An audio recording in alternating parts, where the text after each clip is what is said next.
我们往往以为现在很多新创的产业，他们代表了新兴的创意能力，但是最近英国的《卫报》它是一个相当具有权威的一个传统媒体，它特别报道了大家所熟知的 Uber 平台如何在全世界推出。它推出的方法不是因为它很便利，所以广受民众欢迎，它在很多国家里头其实遇到了很多问题，而它怎么解决问题呢？透过绵密的政商关系，英国的《卫报》独家披露了 Uber 如何用各种方式，包括收买，包括游说各国政要，其中连法国的总统马克宏都被点名。2015年6月25日，在浪漫之都巴黎，美国摇滚歌手寇特尼·罗夫因为搭上一辆 Uber， 经历了人生的至暗时刻。They've ambushed our car and they're holding our driver hostage, she tweeted. They're beating the cars with metal bats. This is France. I'm safer in Baghdad. 法国是 Uber 对外扩张首个进驻的欧洲国家。抗争司机不满他们得支付数千欧元才能拥有出租执照，而 Uber 分文不花就抢走生意，这根本就不公平。We're doubling, every 6 months, and really doing billions of dollars in transactions a year. 对 Uber 创始人卡拉尼克来说，规则就是用来打破的。随着 Uber 在全美乃至全球开拓新地盘，他陷入一场又一场的战斗，对手是一个名叫计程车的混蛋。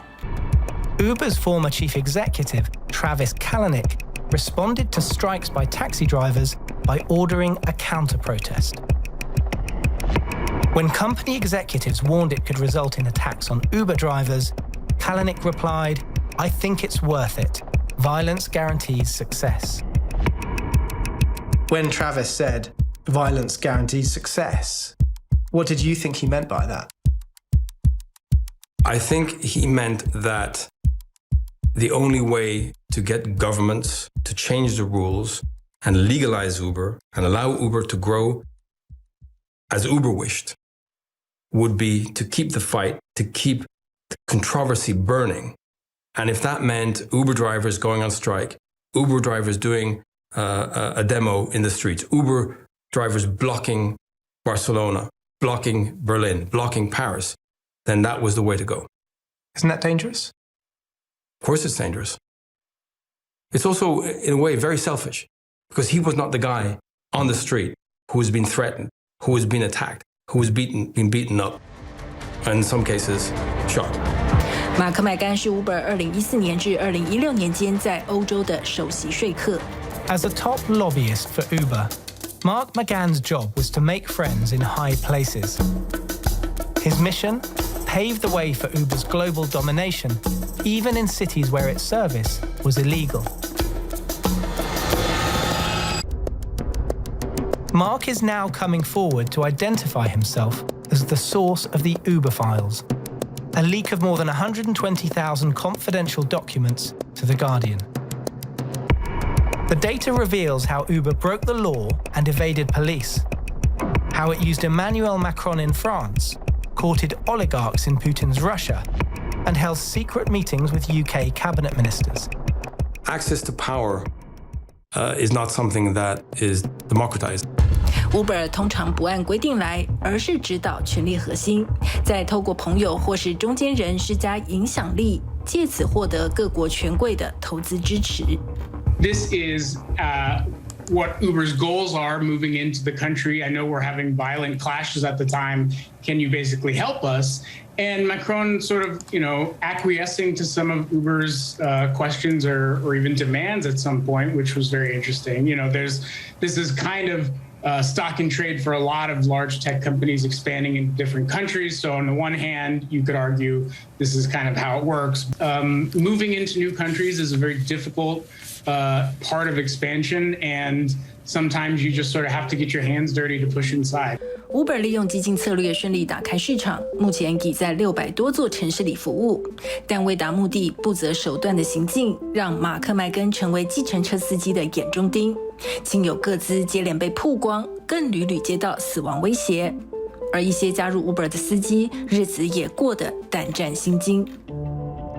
If there's any country that stood to benefit from Uber's promises about a path to economic growth for a large portion of unemployed people, it was South Africa. Timothy is a driver, so when he was picking up passengers and dropping them off in the area of rival taxi operators, they surrounded his car, and he describes a situation where he was taken from his car and put into another car and taken somewhere private where he says the police couldn't interfere with what they were doing.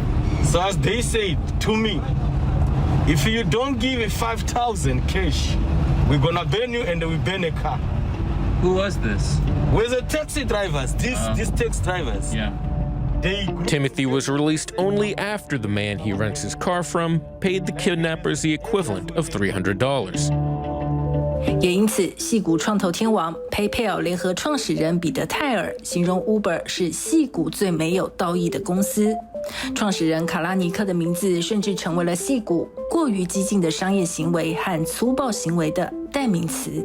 These leaked files span from 2013 to 2017, and that's before Uber came under new leadership. The current Uber CEO, as you know, Dara Khosrowshahi, joined in 2017. So in a written statement, Uber's spokesperson, Jill Hazelbacker, acknowledged quote-unquote mistakes in the past and said that the new CEO had been tasked with transforming every aspect of how Uber operates. So do you think there has been significant changes now?